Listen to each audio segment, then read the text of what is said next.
ችግሩ ብዙ ነገር ይጠብቃል። በችግር የሚገፋ ነገር አይደለም። ይሄ አላህ ዘንድ የምትጠየቅበት ነገር ነው። አላህ የሚጠይቀህ ነው እንጂ አንተ እኮ ቢቸግረኝ ዛሬ አንተ ጋር ይሁን ብዬ አንተ ጋር ያድጋል፣ አንቺ ጋርም ያድጋል። ደግሞ ወይም እኔ ችዬም ላሳድገው አቅምም ልጣ ላግኝም የሚሆነው ይሆናል። ግን አላህ ዘንድ ብዙ የምትጠየቂበት ነገር አለ። ሊካስረሽ ረሜ እንግዲህ በዚህ መልኩ እናቱ እንድታለቅስ እንድታዘን አድርጓታልና ምንድን ነው የሚለውን ነገር እነግራችኋለሁ ያላያችሁ ሰዎች። ማዘሩን ግን ሳላደንቃት አላልፍም። ማሻአላ ተባረከላ። አሰላሙ አለይኩም ወራህመቱላሂ ወበረካቱ። ውድና የተከበራችሁ ቻናል ቤተሰቦች እንዴት ናችሁ? ደህና ናችሁ ወይ? ያለው አልሐምዱሊላህ። ለቻናል አዲስ ከሆናችሁ ላይክ፣ ሼር፣ ሳብ እያደረጋችሁ አበረታቱኝ። ከጎን ሆናችሁ ለምታበረታቱ ውድ ሀገሬ ልጆች ከልብ አመሰግናለሁ። ሰላማችሁ በዝት ይበልልኝ። ቪዲዮን ሲጀምሩ ላይክ እያደረጋችሁ እስኪ እናንተም የራሳችሁን ሀሳብ አስተያየት ስጡ።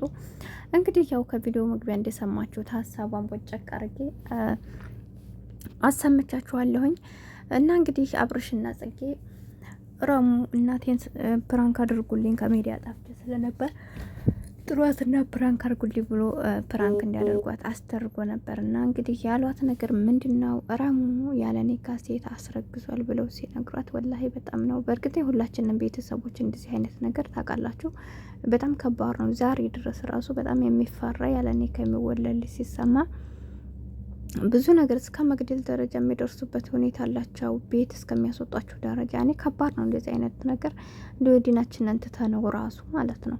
ግን የረሙ እናት ደግሞ ማሻአላ ተባረካለ በዲኗ በጣም ጀግና ነች። እያንዳንዱ የምትመልሰው ነገር በቃ ለሌላው ነገር ሳይሆን የፈራችው ያኔ ካላህ ዘንድ የሚያስጠይቀኝን እጄን አላስገባም ነው ያለችውና ተመቹኝ። እውቀት ሲኖር ለራስ ብቻ ሳይሆን ለሌላም እንዲመር ታደርጋላችሁ ማለት ነው። እና እንግዲህ ያሏት ነገር ምንድነው? ረሙ ያለ ኒካህ አርግዛበታለች እና እሷን ልጅ ያኔ ተቀብለን ላዝም ማሳደግ አለብን ነው ያሏት። እሷ ደግሞ እንግዲህ ያኔ የኑሮ ሁኔታው የሚሆነውን ነገር አይደለም። ነገር ግን ይህ ነገር ያለ ኒካህ በዚና ልጅ መጥቶ እኔ ያሳድጋለሁ ብዬ እጄን አላስገባም። ምክንያቱም አላህ የሚያስጠይቀኝ ነገር ነው። ይህ የዱንያ ጉዳይ ሳይሆን የአኼራ ጉዳይ ነውና ወንጀል የሆነ ነገር ደግሞ እኔ እጄን አላስገባም። በሌላ ነገር ቢሆን ችግር የለብኝም። ነገር ግን ጥያቄውም ሆነም እንዲያው ከአላህ ዘንድ ነው ብላ ነው የመለሰችውና ማሻአላ ጀግና ወላሂ በጣም ነው ደስ የሚሉት በልጃቸው ያላቸውን ጥንካሬ እና ሲቀጥል ደግሞ ምን ያክል በልጃቸው ይተማመናሉ የሚለውን ነገር ስንቶቻችን ነን ወልዴን ልጆቻችን የሚውሉበትን ልጅ ስለ ልጆቻችን ምንም የማናውቅ በቃ ዝም ብለን ብዙ ሰዎች አለን። ገብቷችኋል አይደል? በጣም በቃ ካለመቆጣጠር የተነሳ ብዙ ውስጥ የሚገቡ አይነት ልጆች ይኖሩናል። እና ልጅን ያው እንግዲህ ጠንቅቃችሁ በስነ ስርዓት ስታሳድጉ ምንም አይነት ነገር በሱ እምነት ካላችሁ ለሚመጣው ነገር ዋስትና ትወስዳላችሁ ማለት ነው። እና እንግዲህ ረሜ እናት እንደሰማችኋት ያኔ ስልኩ ይጠፋበታል። ስልኩ ጠፍቶበት የሆነ መግዣ አጣ ምናምን ተቸገረ የሚል ነገር እንጂ አሳሰበኝ። እኔ ከሱ ምንም አይነት ነገር ሌላ ነገር በቃ እንደዚህ እጃማል የሚልበት ምንም አይነት ነገሮች። ስለዚህ እኔ በሌላ ነገር አልጠራጠርም ብለው ነበረ በሙሉ ፐርሰንት እየተናገሩት። ግን እንዳሉትም እንግዲህ ልጃቸውን በስራ ጠንቅቀው ያውቁታል። ካሉት ችግሮች ውስጥ ምንም ነገር የለም። በሌላም በኩል እንግዲህ ያው የሱ ችግር ሳይሆን ማዘሩን እንግዲህ የምትለውን ለመስማት ፕራንክ አድርጓት ነበር። ነገር ግን ያደረጓት ፕራንክ በጣም ልብ የሚሰብር ስለነበረ በጣም ደንግጠዋል። አዝነውም ነበር። ያው በልጃቸው ታውቃላችሁ ረሙ ማለት ለእናቱ በጣም ምርጥ ልጅ ነው።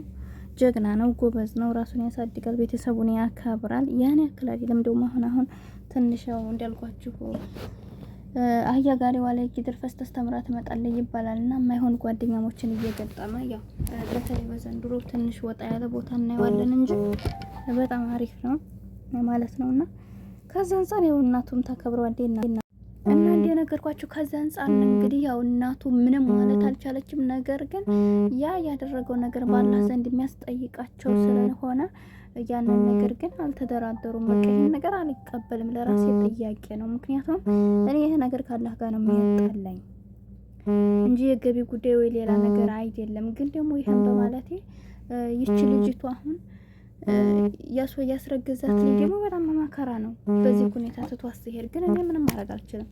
ለሰው ላይ ብዬ አላህን ማስከፋት አልፈልግም ነው ያሉት። እንደው ማሻአላ ተባረካል። እና ስንቶቻችንን እስኪ ሰውን ለማስደሰት ብለን አላህን እያስከፋነ፣ ነገር ግን በኋላ ላይ የሚመጣብንን መዘዝ ታውቃላችሁ አይደለ? የሰው ላይ እንደሆነ ስትሰጠው የሚሰጥህ አጉርሰው ራሱ መልሶ የሚነክስህ ነው ያጎረስከውን ባጎረስክበት እጅህ ማለት ነውና አላህ ይጠብቀን እንጂ የሰው ላይ ማለት እንደዛ ስለሆነ ምንም አይነት ነገር ቢሆን ሁላችንም ብንሆን በቃ አላህን አስከፍተን የሰው ላይ ለማስደሰት ባንሞክር የተመረጠ ነውና አቋማቸውን በጣም ወድጀዋለሁኝ። እስቲ ሁላችንም በየእምነታችን እንግዲህ ስንቶቻችንን ታዲያኛ እንደነገርኳችሁ ሰውን ለማስደሰት አሁን ይሄ ፍቅር ይባልና እንግዲህ አስቡ፣ በፍቅር ደረጃ በፍቅረኝነት ደረጃ ብዙ ሰዎች በየእምነታቸው እኛም ሀራም ነው ብለን ነው የምናምነው።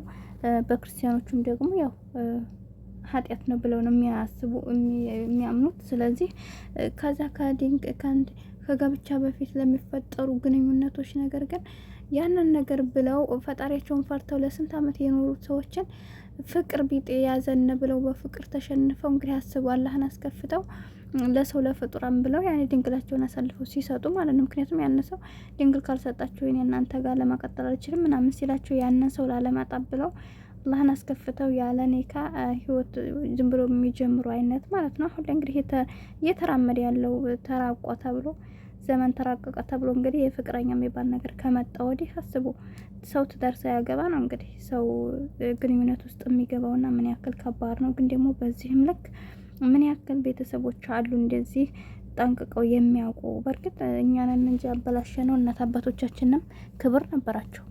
በጣም ነውር ነው ይሄ ነገር ማለት ነውና እንደዚህ አይነት ነገር የተገኘበትም ሰዎች በጣም እፍረት ነው፣ አንገት የሚያስደፋ ስራ ነው ይሄ ነገር። አሁን ላይ ግን ፋሽን ተብሎ ፍቅረኛ ይያዛል ሳይገቡ እናት አባት ሊተዋውቅ ይሄዳል። እንግዲህ አስባችሁታል። አሁን ይሄ ስልጣኔ ብለን ነው።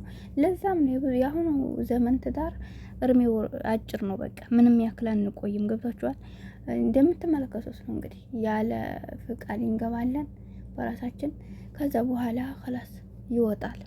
ያን እንጣላለን። ህይወታችን ያማረ እየተዋበ አይሆንም፣ ይመሰቃቀላል፣ በዝሙት እንጀምራለን። መጨረሻውም እንግዲህ በዛው ልክ ነው ማለት ነውና የሰው ላይ አላህ ማስከፋት የለበትም ለማለት ያክል ነው።